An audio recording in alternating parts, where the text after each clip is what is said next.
Today we are going to talk about your colligative properties. Colligative properties क्या होती हैं बेटा, है ना। तो डेफिनेशन पेपर में ये इंपॉर्टेंट है, ये एज इट इज़ पेपर में आती हैं। What are colligative properties? तो colligative properties are those properties which depend only on the number of solute particles but not on the nature of the solute. Such properties are known as the colligative properties. You should know this, okay. तो ये क्या मतलब है इसका? जैसे हमने उस दिन बात की थी बेटा कि आपके पास वेपर प्रेशर जो है वो किसके ऊपर डिपेंड करता है? जो वोलेटाइल आपका कंपोनेंट होगा, बाइनरी सॉल्यूशन की ही बात करेंगे, मैंने आपको पहले भी बताया है।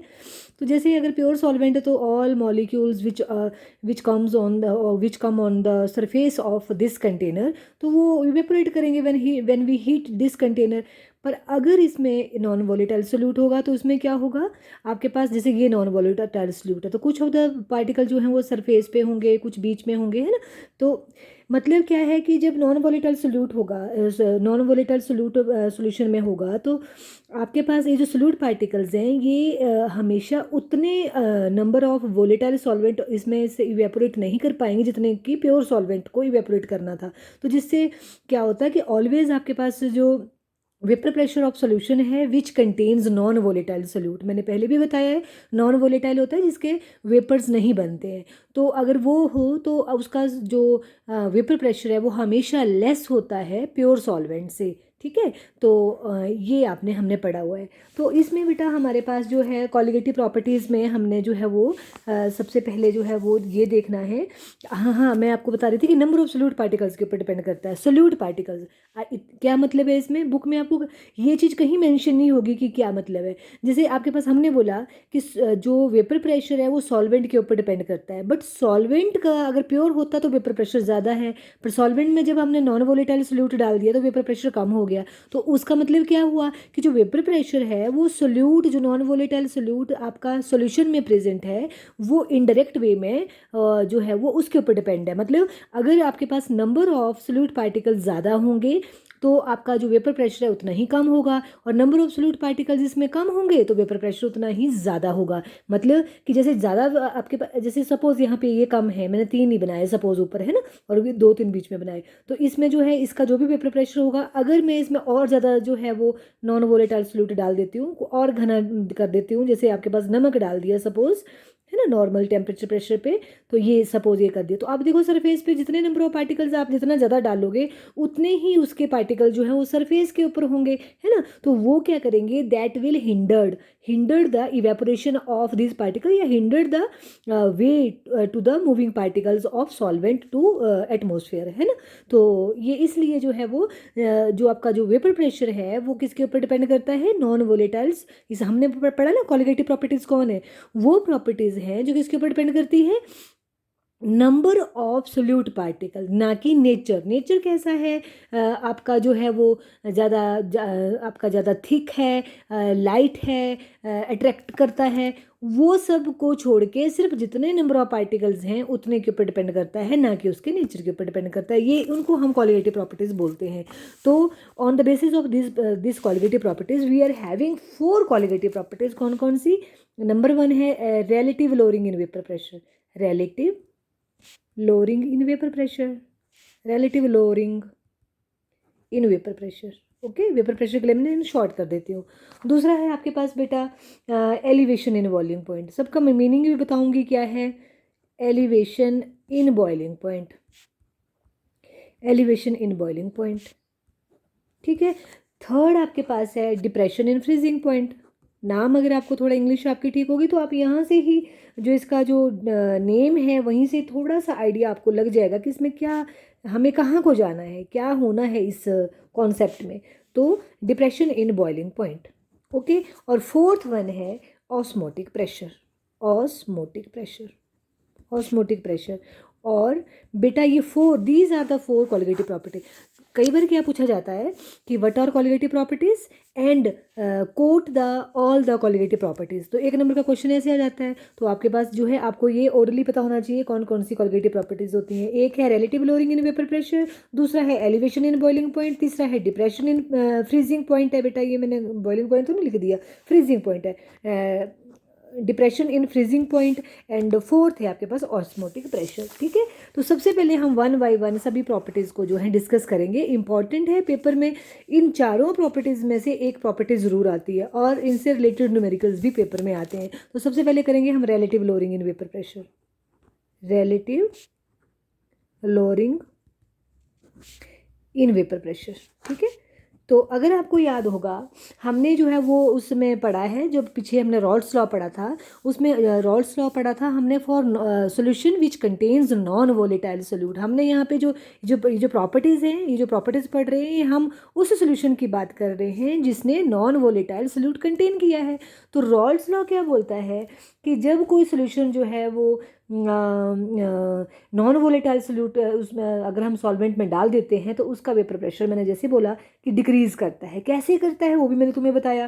ठीक है, तो अब आपने क्या करना है बेटा, एक चीज़ याद रखनी है, ये जो हमारे पास ए है, ए हमेशा सोच के चलो कि ए हम सॉल्वेंट के लिए बोलेंगे और बी जो है हम नाम दे देंगे, मतलब सॉल्वेंट का नाम हमने ए बोल दिया, और आपने हमेशा यही लेना है। अगर आपने उल्टा ले लिया तो आपने उल्टा ही लेना है। ठीक है ना, बुक में आपने सॉल्वेंट को ए लिया है और मतलब दो हमारे पास बाइनरी सोल्यूशन है, उनमें से सॉल्वेंट आपका ए बोल दिया हमने, उसका नाम हमने ए लिख दिया और सोल्यूट का नाम हमने बी लिख दिया। तो होल चैप्टर्स में जितने भी हम कोएगुलेटिव प्रॉपर्टीज़ पढ़ेंगे, इन सब में आपने यही ध्यान रखना है कि हमारे पास ए जो है वो सॉल्वेंट है और बी जो है वो आपका सोल्यूट है। ठीक है, तो लेट अस सपोज हमारे पास जो मोल फ्रैक्शंस ऑफ ए है उसको हम बोलेंगे एक्स ए। ठीक है, और ये ए मतलब सॉल्वेंट का, ये है mole fraction of solvent, mole fraction of solvent.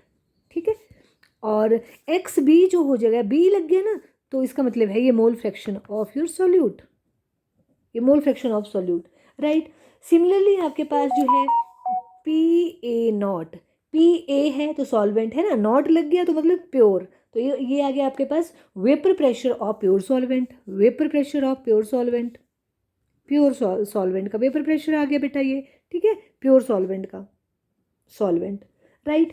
उसके बाद आपके पास जो है वो पी जो है, पी जो है कई बार पी टोटल लिखते हैं, पर हम पी जो है वो solution, vapour pressure of solution, पूरे सोल्यूशन का वेपर प्रेशर। ठीक है, क्योंकि हमारे पास जो सोल्यूशन है it contains non volatile solute, तो दैट मीन्स इसकी कोई कंट्रीब्यूशन नहीं है towards vapour pressure. That means vapour pressure of solution is equal to vapour pressure of solvent, ये हमें पता होना चाहिए। ठीक है, अब हमने जो है according to Raoult's law, according to Raoult's law P A क्या है, P A is equal to क्या है, वेपर प्रेशर ऑफ सॉल्वेंट, मतलब प्योर सॉल्वेंट बोल देंगे, vapour pressure of pure solvent है ना, और मोल फ्रैक्शन ऑफ सॉल्वेंट, ये हमने जो है वो रॉल्स लॉ में पढ़ा है, राइट। अब हमें पता है कि इसको हम नंबर 1 दे देते हैं। ठीक है, हमें पता है कि जो पी सोल्यूशन है वो पी सॉल्वेंट के बराबर है in case of solution contain non volatile solute. तो पी हम बोल देंगे पी ए इसके बराबर है, तो दैट मीन्स पी के बराबर ये भी है, तो vapour pressure of solution is equal to P A which is equal to P naught A X A, right. अब हमें ये भी पता है बेटा कि जो मोल फ्रैक्शन है it is always less than 1, क्योंकि उसमें जो है वो सोल्यूट, उसमें जो है उसने सोल्यूट पार्टिकल्स उसमें पड़े हैं, है ना। तो हम बोलेंगे मोल fraction of solvent is always less than 1, है ना। तो mole fraction of solvent is always less than 1, मतलब क्या है कि अगर आपके पास सोल्यूशन जो है that contains your non volatile solute, तो उसमें जो है उसका जो पी ए है उसका जो एक्स ए जो है mole fraction of solvent is always equal to किसके बराबर होगा, 1 माइनस एक्स बी, ये हमने पढ़ा हुआ है ना, इस चीज़ को हम यहाँ यूज़ करेंगे। ठीक है, तो लेट अस सपोज बेटा हमारे पास क्या है, हमारे पास क्या हुआ, हमने पढ़ा कि जो वेपर प्रेशर ऑफ सॉल्यूशन जो है वो कैसा हुआ, लेस हुआ always from the pure solvent. तो इसका मतलब है कि हमारे पास चेंज इन वेपर प्रेशर कितना कम हुआ। ठीक है, तो क्या करेंगे हम, प्योर सॉल्वेंट का वेपर प्रेशर ज़्यादा है, vapour pressure of solvent when it contains non volatile solute. हमने पढ़ा क्या पढ़ा हमने कि vapour pressure P A not क्या है, जब उसमें जो है कोई सॉल्वेंट नहीं है, कोई सोल्यूट नहीं है।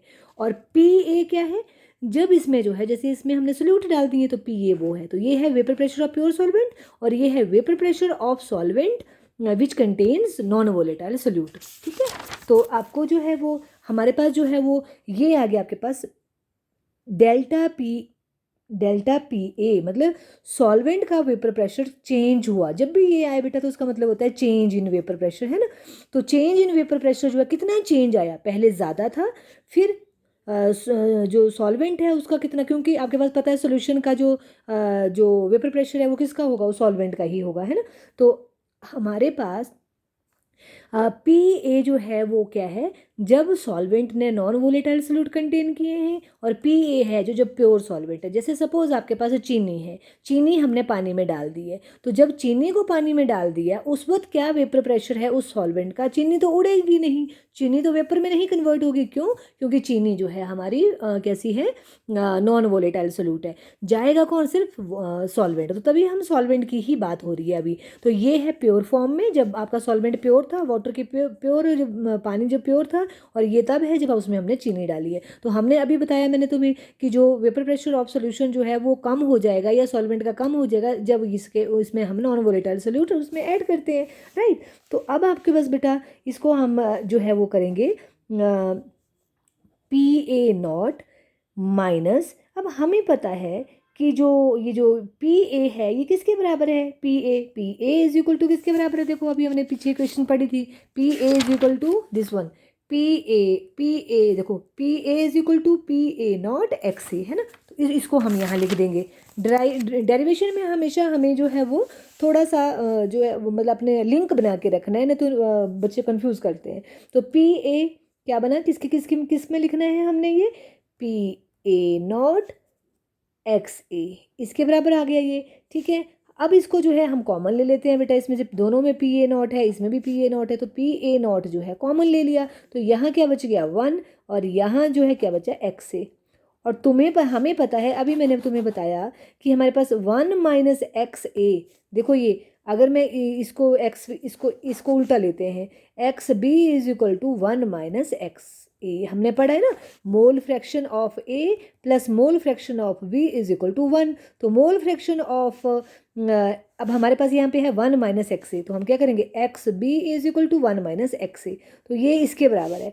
तो ये चीज़ में हमने यहाँ पे सोल्यूट लाना है एक्चुअली, क्योंकि सोल्यूट जो है वो कैसे चेंज करता है हमारे वेपर प्रेशर को। तो हमारे पास ये आ गया बेटा पी ए नॉट, और यहाँ पे आ गया एक्स भी। आपकी बुक में जो है ना, ये जो नॉट है ये ज़्यादातर इस एक्स के साथ लिखा है, ये एक्चुअली पी के ऊपर है, तो इस चीज़ का ध्यान रखना है आप लोगों ने। ठीक है, तो अब देखो बेटा ये क्या है, ये क्या है, कितना लोअर हुआ वेपर प्रेशर, ये हुआ ना कितना लोअर हुआ, तो इसको हम बोलते हैं डेल्टा पी ए को बोलते हैं लोअरिंग इन वेपर प्रेशर। कितना लोअर हुआ, यही हुआ ना, प्योर का कितना था, और जब वो उसमें सोल्यूशन था तो उसका वेपर प्रेशर कितना है उसको घटा दो सॉरी, तो उसको हम बोलेंगे lowering in vapour pressure, lower हुआ vapour pressure, lowering in vapour pressure, right. तो ये हमारे पास जो मतलब delta P A naught is equal to lowering in vapour pressure, और ये आ गया आपके पास दिस वन। ठीक है, लेट अस सपोज हम जो है इसको जो है अब हम इकट्ठा कर देते हैं, तो ये आ जाएगा, इस चीज़ को आप पूरा भी लिख सकते हो बेटा। ये देखो डेल्टा पी ए किसके बराबर है, P A not a minus P A upon P A not a, यहाँ आ गया ये। ठीक है, तो ये आ गया एक्स बी, ये है आपके पास, किसके पास है ये एक्स बी। अब इधर देखो, आप मेरे को ध्यान से देखो, ये चीज़ क्या है, डेल्टा पी ए है ना, इसके बराबर है। तो क्या है, ये है वेपर प्रेशर ऑफ सॉल्वेंट, ये है vapour pressure of solution which contain non volatile solute, है ना, और ये है vapour pressure of pure solvent. तो ये हो गया लोअरिंग इन वेपर प्रेशर। कितना लोअर हुआ, अगर हम इससे डिवाइड करते हैं, प्योर का कितना था और लोअर कितना हुआ, अगर हम लोअरिंग इन वेपर प्रेशर को प्योर से डिवाइड कर दें तो relative lowering in vapour pressure आ जाएगा, क्या आ जाएगा, रिलेटिव। तो दिस जो ये आपके पास इक्वेशन है, this formula, it is equal to lowering in vapour pressure. अब देखो इसमें बच्चे क्या करते हैं, यहाँ पे गड़बड़ करते हैं कि जैसे कि ये आपके पास यहाँ पे पी ए नॉट, थोड़ा समझो, वेपर प्रेशर जो है प्योर सॉल्वेंट का हमारे पास ज़्यादा होता है। Vapour pressure of solution contain non volatile solute कम होता है। तो मतलब चेंज इन वेपर प्रेशर क्या होगा, हमेशा ज़्यादा चीज़ से हम कम चीज़ घटाएंगे, तो वो हो गया लोअरिंग इन वेपर प्रेशर। उसको कंपेयर करना है प्योर सॉल्वेंट से, तो प्योर सॉल्वेंट से हम डिवाइड कर देंगे, तो लोअरिंग इन वेपर प्रेशर। ठीक है, तो इस सारी टर्म को बोलते हैं, इस सारी इक्वेशन को बोलते हैं relative lowering in vapour pressure. अब हमने जो है ये सिद्ध करना है कि ये हो गया relative lowering in vapour pressure, कि relative lowering in vapour pressure is colligative property.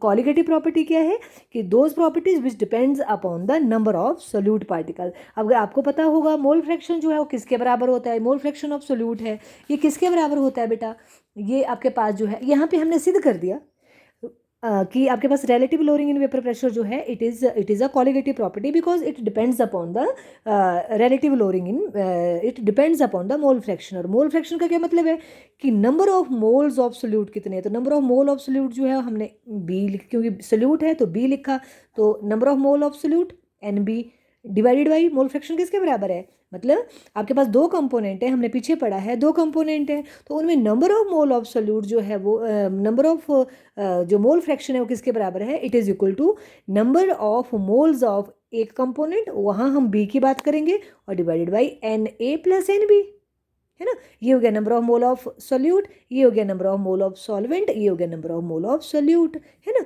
तो ये आपके पास मोल फ्रैक्शन है। तो ये चीज़ अब देखो जरा, ये चीज़ इसके बराबर है और इट इज़ इक्वल टू इसके बराबर है, तो क्योंकि ये नंबर ऑफ मोल्स हैं तो हमने यही तो पढ़ा कि नंबर ऑफ मोल्स के ऊपर डिपेंड करती है क्या, आपकी अगर कोई प्रॉपर्टी, तो उसको हम बोलते हैं कॉलिगेटिव प्रॉपर्टी। तो क्योंकि रिलेटिव लोअरिंग जो है वो आपके पास नंबर ऑफ मोल्स के ऊपर डिपेंड कर रही है, तो number of moles of solute particle के ऊपर डिपेंड कर रही है, तो दैट मीन्स कि ये क्या है, कॉलिगेटिव प्रॉपर्टी है। ओके, होपफुली आपको ये समझ आया होगा। तो अगर आपको ये पूछा जाएगा कि show that relative lowering in vapour pressure is a colligative property, तो आपने बेटा यहाँ तक करना है, और इसमें एक्स बी को आपने जो है वो खोल के लिख देना है, because X B is a mole fraction of solute and it is equal to this and so that ये जो है वो इसके बराबर है, नंबर ऑफ मोल्स के बराबर है। अब आपको धीरे धीरे जब पढ़ोगे तो mole fraction doesn't show anything, it shows that mole fraction of one component to that of mole fractions of all components, है ना। तो वो आपका बस मोल फ्रैक्शन होता है। तो इसलिए आपको अगर ये चीज़ मोल फ्रैक्शन के इक्वल है, तो इसका मतलब है ये कॉलिगेटिव प्रॉपर्टीज़ है। तो यहाँ भी आप सीधा बोल सकते हो कि relative lowering in vapour pressure is of ideal solution. That means ideal solution का मतलब है कि solution should be very very dilute containing non-volatile solute is equal to mole fractions of solute at given temperatures shows that relative lowering in vapor pressure is a colligative properties. Okay, अब बेटा आपके पास एक another चीज आती है कि determine the molar mass of solute from relative lowering in vapor pressure. another concept है क्या, determine the relative lowering in vapor pressure, relative lowering in vapor pressure, है ना। डिटर्मिन द मोलर मास या molecular mass, molar mass of solute from relative lowering in vapour pressure. ठीक है, मेरे बोलने पे ध्यान देना है। क्या बोला मैंने, molar mass of solute, calculation करनी है हमने, calculation of molar mass of solute from the relative lowering in vapour pressure. कैसे करना है, वही टर्म हमने स्टार्ट करनी है। अब इस टर्म को रट्टा नहीं मारना है। क्या है, प्योर सॉल्वेंट का जो वेपर प्रेशर है वो ज़्यादा होता है, सोल्यूशन का वेपर प्रेशर कम होता है, तो लोअरिंग इन वेपर प्रेशर जो है P A not minus P A divided by P A not, ये एक होल टर्म जो है वो रिलेटिव लोअरिंग इन आ गई, तो it is equal to X B जो हमने अभी निकाली है ना। तो यहाँ से स्टार्ट करना है बेटा। ठीक है, अब आपके पास वही आ गया कि हमने जो है, हमें पता है कि नंबर ऑफ मोल किसके बराबर होते हैं, नंबर ऑफ मोल जो है वो किसके बराबर होते हैं, मास इन ग्राम्स ऑफ वन, जो भी सब्सटेंस है आपके पास, डिवाइडेड बाई उसका मोलर मास, वहीं से हमें मोलर मास आ जाएगा, है ना। तो क्योंकि हमने सोल्यूट को बी डिनोट किया है, तो हमने उसका जो है मास भी बी की फॉर्म में लिखना है, उसका मोलर मास भी बी की फॉर्म में लिखना है। ठीक है, तो suppose W A is a mass of solvent, mass of solvent mass है, मोलर मास नहीं है।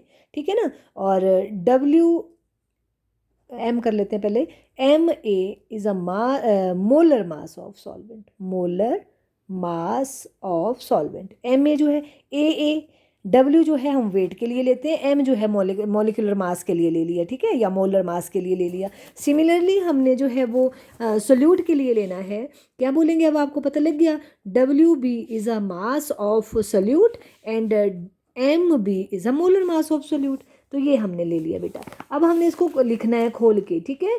तो जैसे हमें पता है कि mole fraction of solute XB is equal to, जो मैंने ऊपर लिखा, NB upon NA plus NB, और हमें पता है कि मोल किसके बराबर होता है, तो mole of solute, number of mole of solute is equal to किसके बराबर होता है, इसका मोल, इसका जो मास इन ग्राम, तो मास W बोला ना हमने, तो W इज अ मास इन ग्राम, तो क्या लिखेंगे, WB upon its molar mass, right. Similarly Na क्या हो जाएगा, सॉल्वेंट का, तो क्या हो जाएगा, WA अपॉन MB, ये सॉरी MA, तो ये आ गया आपके पास, this is number of mole of solute, ये आ गया number of mole of solute, ये आ गया, और number of mole of solvent ये आ गया। इसी को हम यहाँ पे पुट करेंगे, कहाँ पे पुट करेंगे, इस वाली टर्म में, ओके, क्योंकि हमने XA की जगह ये लिखना है, तो हमारे पास आ जाएगा बेटा P0A minus PX upon P0A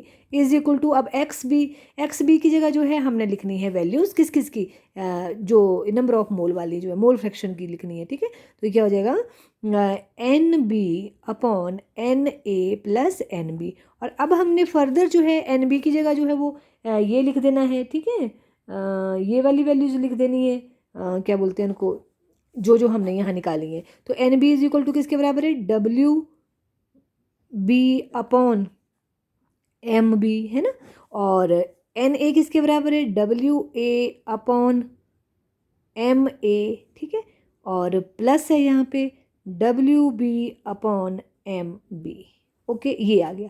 अब बेटा क्योंकि सॉल्यूशन जो है आपके पास आइडियल है, डाइल्यूट सॉल्यूशन है, तो अब हमारे पास ये जो नंबर ऑफ मोल्स हैं, यहाँ से भी कर सकते हो आप, ये जो number of moles of solute हैं ये बहुत कम होते हैं, तो we can ignore these number of moles of solute in denominator, we can't ignore number of moles of solute in आपके numerator, but we can ignore it, क्योंकि इसकी वैल्यू इतनी कम है कि इसमें हम प्लस करेंगे तो कोई ज़्यादा उसमें चेंज नहीं आएगी, फ्रैक्शंस में है, बहुत ही ज़्यादा कम, ठीक है। तो इसलिए हम बोलेंगे क्योंकि number of moles of solution is very very dilute, so we can ignore this value, ठीक है।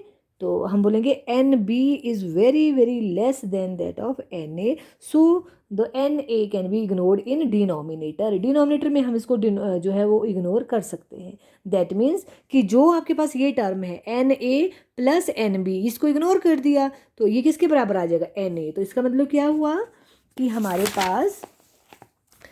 पास क्या हो जाएगा, हम इसको ऐसे कर सकते हैं, your NB upon NA, simple, ठीक है।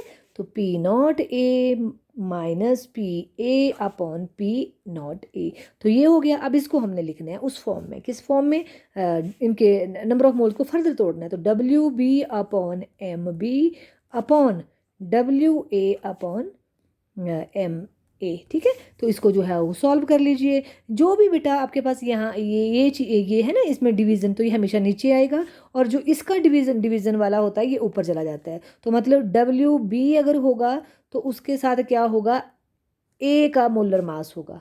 कभी भी यहाँ पे दोनों के जो है मासेस या वेट नहीं होंगे, हमेशा एक का मास है तो दूसरे का मोलर मास है, इस तरह से आपने इसको याद रखना है ताकि कोई कन्फ्यूज़न ना हो। तो WA हो गया तो दूसरे का क्या होगा, MB।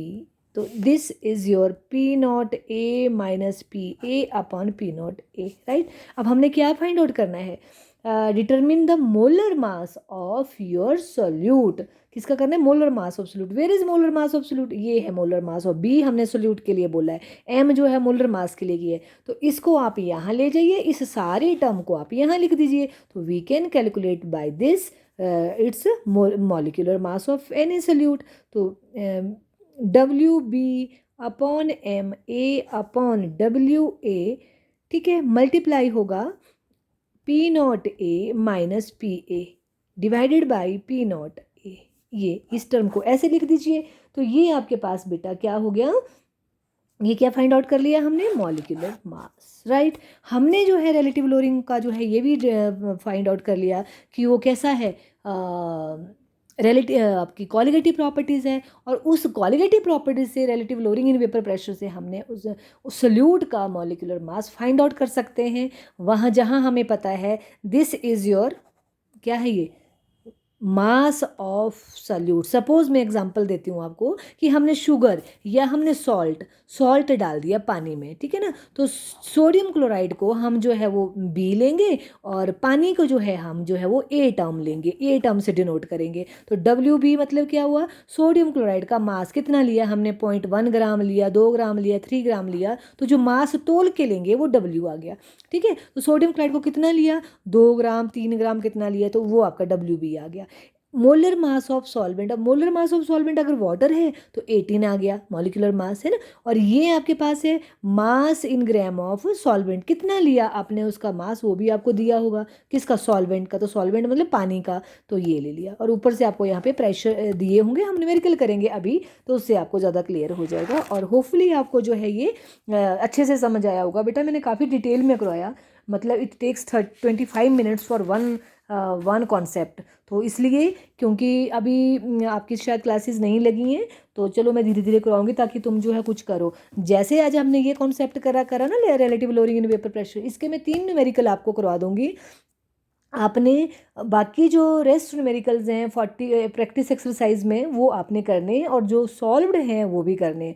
और जो प्रैक्टिस प्रॉब्लम्स हैं बेटा, ये आपको पता ही है कि इनकी जो हिंट है आपको आपके जो है वहाँ बुक में मेंशन किया है कि कहाँ मिलेगी। तो ऐसा नहीं है, कोई भी न्यूमेरिकल जो है वो अनसॉल्व्ड नहीं है, पर कई बार बच्चे को कई बार वहाँ डायरेक्ट कैलकुलेशन कर दी जाती है, तो बच्चों को पता नहीं लगता कि कहाँ से हुई। तो ऐसी किसी को क्वेरी होगी, वैसे तो तुम पूछ नहीं रहे हो बच्चे, पर फिर भी अगर ऐसी किसी को क्वेरी होगी तो आप मेरे से बेझिझक पूछ सकते हो, ठीक है। तो देर इज़ वन न्यूमेरिकल 44 है ये प्रैक्टिस प्रॉब्लम में। तो यहाँ ये है बेटा, vapour pressure of pure benzene. Pure benzene मतलब हो गया आपका वेपर प्रेशर किसका, आपका सॉल्वेंट हो गया, यहाँ पे बेंजीन है ना, एट सर्टेन टेम्परेचर इज 262 बार, ठीक है। तो वेपर प्रेशर ऑफ बेंजीन, पहले मैं पूरा पढ़ देती हूँ फिर वन बाय वन आपको सारा समझाती हूँ। तो vapour pressure of pure benzene at certain temperature is 262 bar. At the same temperature the vapour pressure of solution, अब देखो यहाँ पे सोल्यूशन आ गया, vapour pressure of solution containing 2 gram of non volatile solute आ गया, है ना, non volatile non electrolytic solid in 100 gram of benzene, in 100 gram of benzene is 256 bar, ठीक है। What is the molecular mass of solid, तो इस question में हमें जो है वो सॉल्वेंट जो है वाटर नहीं है, बेंजीन है। तो आप एक एक करके जो है वो पढ़ते जाऊंगी, मैं एक एक आपको बताती जाऊंगी। तो लिखा vapour pressure of pure benzene at certain temperature, तो इसका मतलब है हमारे पास यहाँ पे PA0, ये आपके पास बेंजीन का प्रेशर है, किसका प्रेशर है, ये बेंजीन का, बेंजीन का वेपर प्रेशर है, मतलब प्योर फॉर्म में। तो P0A is equal to, solvent को हमने हमेशा A बोला, तो PA0 इज इक्वल टू कितना है, 262 बार। प्रेशर का जो है बार भी होता है, एटमॉस्फेयर भी होता है, पास्कल भी होता है, अगर एक जैसे हैं तो no need to change them, +1 में तुमने शायद पढ़ा होगा। नेक्स्ट आपके पास है बेटा, बोलता सेम टेम्परेचर पे वेपर प्रेशर ऑफ सोल्यूशन, अब वेपर प्रेशर ऑफ सोल्यूशन बता रहा है, बट उसमें साथ साथ बोल रहा है कि सोल्यूशन ने क्या क्या कंटेन किया है, 2 gram of non volatile solute. 2 ग्राम मैंने बोला ग्राम में, 2 gram of non volatile solute, तो मतलब डब्ल्यू आ गया, सोल्यूट है तो मतलब बी आ गया। नॉन वोलेटाइल सोल्यूट कितना है, 2 ग्राम, ठीक है। आगे आपके बोला है non electrolytic solid in 100 gram of benzene, इसका मतलब है कि बेंजीन का मास जो है वो, बेंजीन के लिए हमने जो है WA बोल देना है, क्योंकि ए हमारे पास सॉल्वेंट है, वो आ गया आपके पास 100 ग्राम बेटा, कितना आ गया, 100 ग्राम आ गया। तो हमें WB भी पता लग गया, हमें WA भी पता लग गया क्या है। उसके बाद क्या बोल रहे हैं, उसका जो वेपर प्रेशर है किसका, सॉल्यूशन का, जिसने 2 ग्राम नॉन वोलेटाइल सोल्यूट किया है, और 100 ग्राम में उसका जो वेपर प्रेशर है वो है आपके पास 256 बार। इसका मतलब है ये है PA, PA is equal to 256 bar है, ठीक है। तो बोल रहा है what is the molecular mass of solid, आपने मॉलिक्यूलर मास ऑफ सॉलिड निकालना है, मतलब सोल्यूट का निकालना है। तो molecular mass of solid, benzene तो सॉलिड नहीं होती, सॉल्वेंट सॉलिड नहीं है ना, तो डब्ल्यू इसका एम बी का मोलर मास हमने फाइंड आउट करना है। और बेंजीन का जो मॉलिक्यूलर मास है वो हमने जो है वो हमें पता, हमें फाइंड आउट करना आना चाहिए। तो एम ए का जो मॉलिक्यूलर मास है वो फाइंड आउट करना है। हमें पता है बेंजीन का फॉर्मूला होता है C6H6।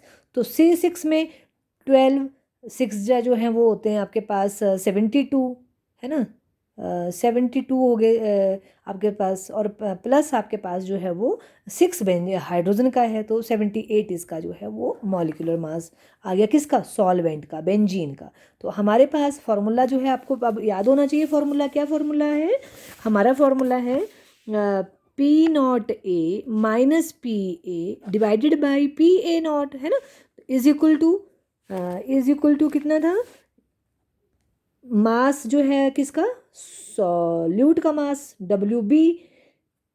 यहाँ मैंने बोला इसका अगर WB इसका मास है तो दूसरे का क्या होगा, सॉल्वेंट का मोलर मास। और इधर क्या होगा, यहाँ पे आपके पास सॉल्वेंट का जो है वो मास होगा, आपका वेट जो होगा वो सॉल्वेंट का, और मोलर मास जो है वो ये W आना बेटा यहाँ पे, और मोलर मास जो है वो सॉल्वेंट का, सॉरी इसका क्या नाम है, सोल्यूट का। ठीक है, सीधी सी बात है। यहाँ पे WB तो पहले आप ये लिख लीजिए WB, ये चाहे इसके नीचे लिख लीजिए MB, फिर लिखिए उल्टा MA अपॉन WA। तो यहाँ पे आपके पास WB कौन है, 2 ग्राम, 2 ग्राम, ठीक है। और MA कितना है, MA हमने फाइंड आउट किया 78 ग्राम। उसके बाद आपके पास जो है वो आपने फाइंड आउट क्या करना है, MB आपने फाइंड आउट करना है। और आपके पास जो है वो WA जो है वो क्या है आपके पास,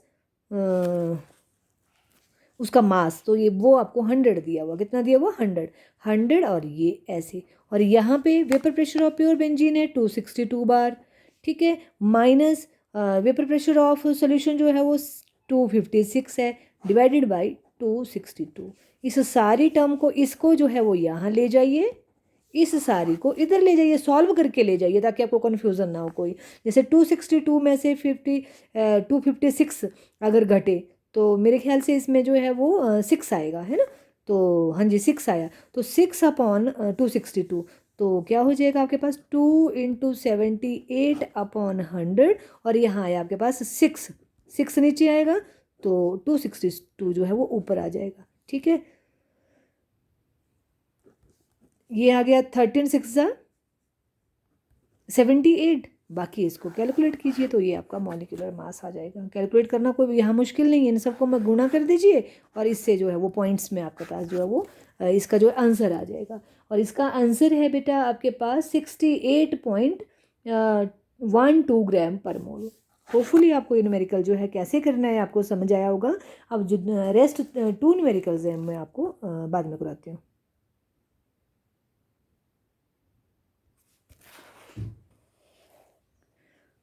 ओके, नेक्स्ट आपका न्यूमेरिकल है बेटा vapour pressure of 5% aqua solution of non volatile organic substance.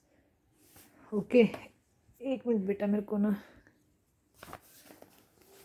क्या बोला मैंने, वेपर प्रेशर ऑफ 5% सोल्यूशन। अब आपको 5% सोल्यूशन जो है बेटा आना चाहिए कि कैसे करना, हमने पिछले न्यूमेरिकल्स में किया था ये।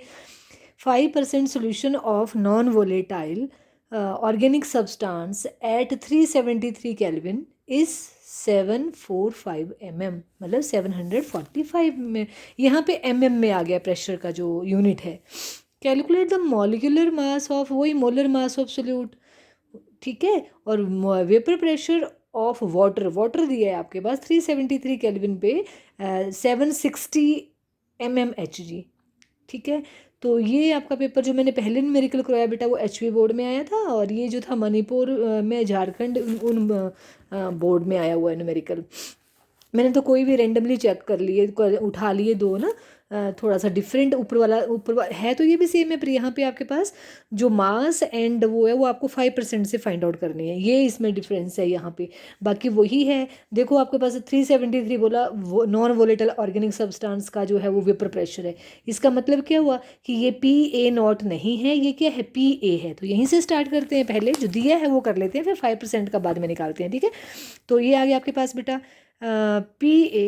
चेंज कर देते हैं पेज, ताकि सारी जो वैल्यूज़ हैं वो सामने हों। PA is equal to 745 mm, ये भी यूनिट ऑफ योर इसकी है, क्या नाम होते हैं, प्रेशर की यूनिट है। उसके बाद बोल रहा वेपर प्रेशर ऑफ वाटर, यहाँ पे सीधे दिया हुआ vapour pressure of water that is pure solvent PA0। PA0 का जो वेपर प्रेशर है that is equal to 760 mm of Hg, या mm सिंपली एक ही बात है, ऊपर mm लिखा हुआ है, of Hg लिखा हुआ है, ठीक है ना। तो ये जो आपका वेपर प्रेशर है वो हमेशा Hg से माना जाता है, तो इसलिए इसको of Hg, मतलब उसकी जो लेंथ ऑफ बैरोमीटर है वो इतने mm है, ठीक है। अब हो रहा है calculate the molar mass of solute. इसका मतलब है हमें WB फाइंड आउट करना है। लिखा मैंने MB, बोला गया WB। MB हमने फाइंड आउट करना है, मोलर मास ऑफ सोल्यूट हमने फाइंड आउट करना है, ठीक है। और उसके सिवाय आपको यहाँ पे 5% सोल्यूशन दिए। अब 5% सोल्यूशन का क्या मतलब है, अगर आपके पास सोल्यूशन 100 ग्राम है तो उसमें से 5 ग्राम जो है आपका क्या है, मास of your solute. Mass of solute जो है वो हमें नहीं बताया गया क्या है, तो यहाँ पे हम लिखेंगे मास ऑफ सोल्यूट जो है W में करते हैं, WB मास ऑफ सोल्यूट जो है वो 5 ग्राम है, ठीक है ना। तो अब हमारे पास जो है यहाँ पे मास ऑफ सोल्यूट हमें जो है वो है हमारे पास, ठीक है। और molar mass of solvent, MA water है, तो वो तो आपको आता ही है, 18 ग्राम जो है उसका मॉलिक्यूलर मास है, ठीक है। अब हमारे पास जो है मोलर मास ऑफ A हो गया, मोलर मास ऑफ B हमने फाइंड आउट करना है। अब हमने जो है वो मास ऑफ सॉल्वेंट फाइंड आउट करना है।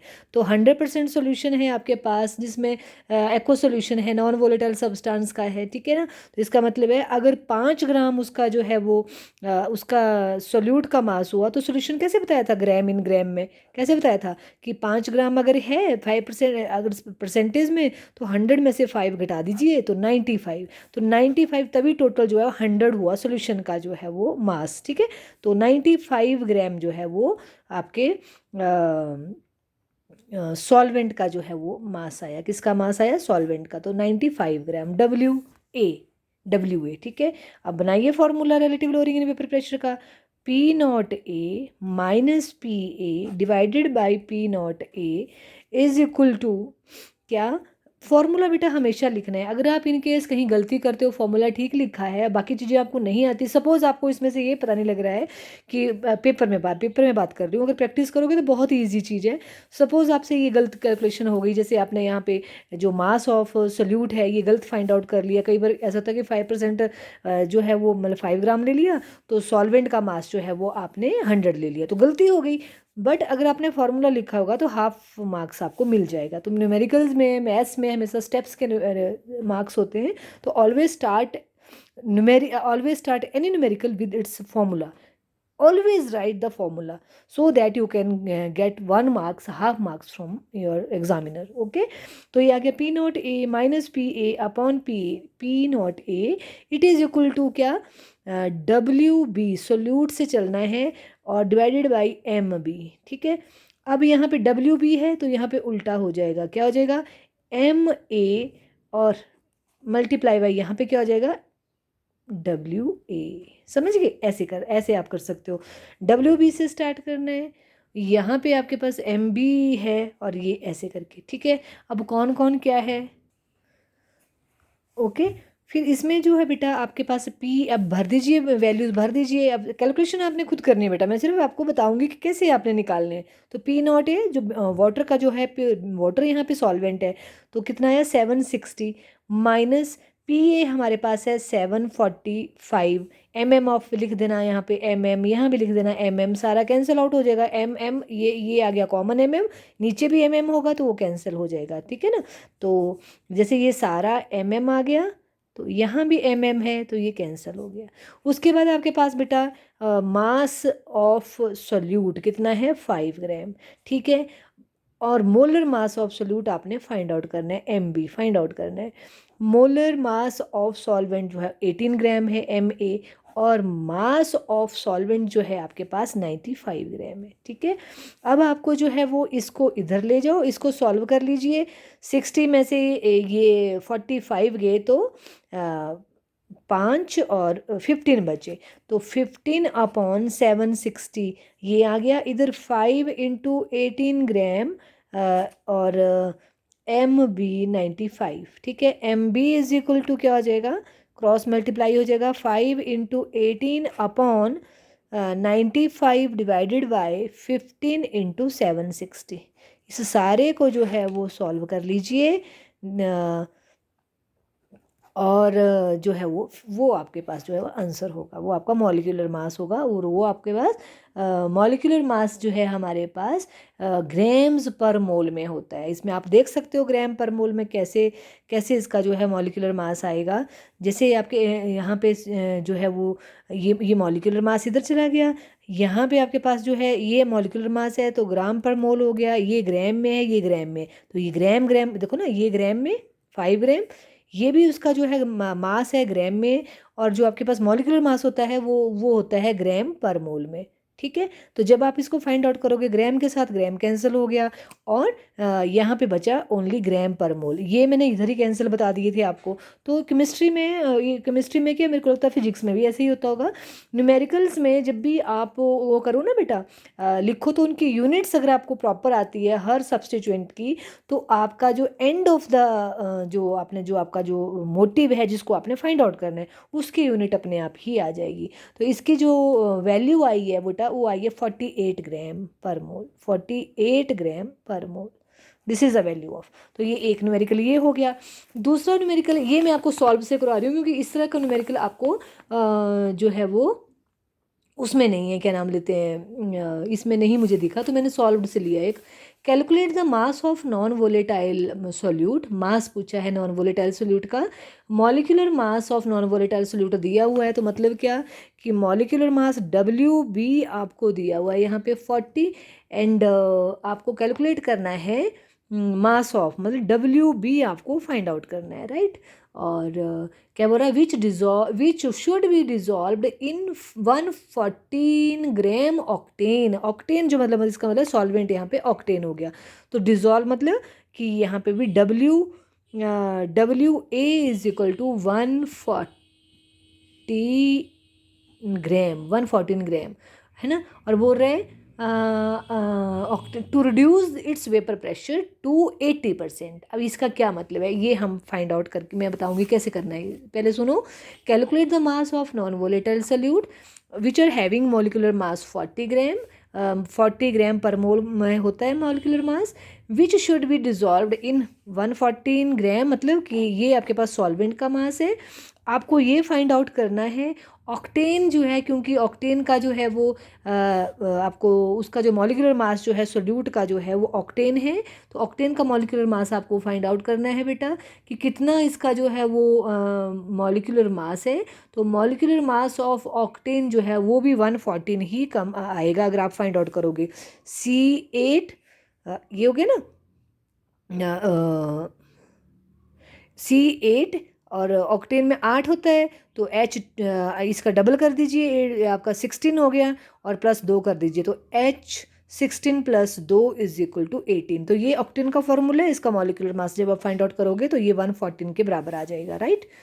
अब इसमें बेटा सबसे पहले आप देखो, बोल रहे हैं vapour pressure is reduce to 80% on the addition of non volatile solute. 80% reduce हो गया, इसका मतलब क्या, परसेंटेज में जब भी बात हो ना, जब भी बात है, इसका मतलब क्या हुआ कि आप ऐसे देखो कि जो प्योर का जो वेपर प्रेशर है उसको हम 100 ले लेते हैं, क्या लेते हैं, ले लेते हैं उसको 100, चाहे MM ले लो H, इसमें ऐसा नहीं है क्योंकि रिलेटिव है, तो हमें यहाँ पे यूनिट का कोई ज़रूरत नहीं है, ऐसे समझ लो इसकी चीज़ को, है ना। जब भी परसेंटेज की बात है हम 100 कंसिडर करते हैं, मतलब उसका प्योर जो था वो 100 है, तो और रिड्यूस हो गया वो 80%, मतलब सोल्यूशन का जो वेपर प्रेशर है वो 80 रह गया, है ना। तो क्या हो जाएगा, P0A minus PA divided by P0A, है ना। तो ये कितना आ गया, 100 माइनस 80/100, ठीक है। तो इसको करो 20/100 और ये आ गया आपके पास 0.2। तो 0.2 इसका जो है relative lowering in vapour pressure आ गया। तो 0.2 आपके पास relative lowering in vapour pressure आ गया। आपको पूछा क्या है, अब अपने फॉर्मूला लिख लीजिए पहले इसका। तो क्या क्या फॉर्मूला है हमारे पास, P0A माइनस PA/P0A is equal to WB/MB multiply by WA, यहाँ ऊपर कर लो MA, है ना, ऐसे करके WAMA। तो WB आपको फाइंड आउट करना है, बोला मास ऑफ सोल्यूट बोला है ना। तो सॉल्वेंट का मास जो है आपके पास 114 है। कितना है सॉल्वेंट का मास, 114 है। सॉल्वेंट का मास 114 है। ओके, तो उसके बाद आपके पास सॉल्वेंट का मास 114 है, तो मोलर मास भी इसका 114 ही है, ये फाइंड आउट करना है। और यहाँ जो है आपके पास किसका मास है, और आपके पास सोल्यूट का मास जो है वो 40 है। सोल्यूट मतलब देखो सारे हमने फाइंड आउट किए हैं यहाँ पे बेटा, ठीक है। तो 40 ये सोल्यूट का मास आ गया। आप यूनिट्स लिख सकते हो, मोलर मास की यूनिट से ग्राम पर मोल होती है, मास की जो है वो ग्राम होती है, तो ये भी ग्राम है। और WB यहाँ पे कोई यूनिट नहीं होगी, सब कैंसिल हो गई, क्योंकि दोनों डिनोमिनेटर में भी आपके पास प्रेशर है, तो न्यूमरेटर में भी प्रेशर है, ठीक है ना। न्यूमरेटर में भी प्रेशर है और डिनोमिनेटर में भी प्रेशर है, जैसे पहले बताया। तो कितना आई थी ये वैल्यू हमारे पास, 0.2 आई। अब इसको सॉल्व कर लेते हैं इधर को। तो इसके साथ तो बेटा ये देखो ये कैंसिल हो गया हमारे पास। WB इज इक्वल टू 0.2, है ना, 0.2। यहाँ पे ये W है हमारे पास 0.2, और यहाँ पे आ गया आपके पास 40, ठीक है। और ये चीज़ जो है आप इसको कर लीजिए, सॉल्व कर लीजिए, तो वो आपका आंसर होगा, राइट। तो इस तरह से आपने बेटा जो है वो यहाँ पे आपके पास जो है वो ये आपके फाइंड आउट करना है आपने नॉन वोलेटाइल सोल्यूट का मास किस तरह से करना है,